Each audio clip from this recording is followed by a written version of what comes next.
So what pro bodybuilders and powerlifters did I train with? Well, like I mentioned, I started off training in the 80s in LA. When I was only 14 years old, I went to a guest posing at a little show where Tom Platz was a guest poser 1 week before the 1981 Olympia, where he made his biggest showing. And I remember sitting in the audience, and Tom Platz was sitting there waiting to go on, and I was talking to him, and he gave me his leg training manual and his upper body training manual, and then I watched him guest pose, and it was just phenomenal. And I remember my father told me, he said, "That's grotesque," and I said, "I want to look just like that." So at a young age, I started training. My first trainer was Mike Sable. He was a former Mr. Universe. He trained me for my first show, which I won at 16. Shortly after that, I trained with Lee Haney while he was training for the Mr. Olympia. I trained with Rich Kasperi while he was training for Nationals and Mr. Olympia. I trained alongside with Bertil Fox, Albert Beckles, a lot of the pros back in the day. Short time after that, I met Mike Menser, who was one of my bodybuilding heroes, and we hit it off right away, and he became my roommate and my training partner while I prepared for the Teen America that year. So I pretty much knew all of the pros back then, and I trained with a lot of them. Over the years, I've trained with Tommy Phil and just a lot of different pros. Powerlifting, I trained with Scott Mendelson for several years, and learned quite a bit from him and a lot of the other top powerlifters as well.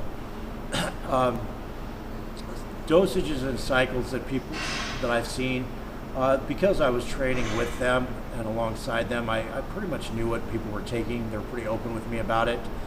I can tell you, back when I was training with Mike Menser, all we took was Durabolin.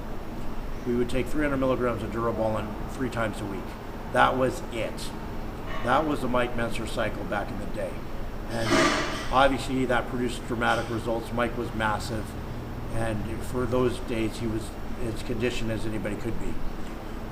Since then I've seen pretty extreme cycles.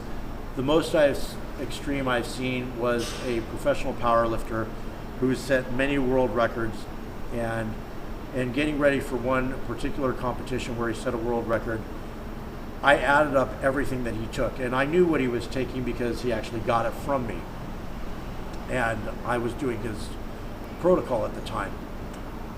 We added everything up. It was everything combined. It was testosterone, various testosterones, trenbolone, dianabol, and anadrol, and it came to 12 grams in 1 week. That's the biggest dosage I've ever seen anybody take. Now, he did this 1 week leading up to the meet. I know he doesn't do this all year long or even for any long period of time.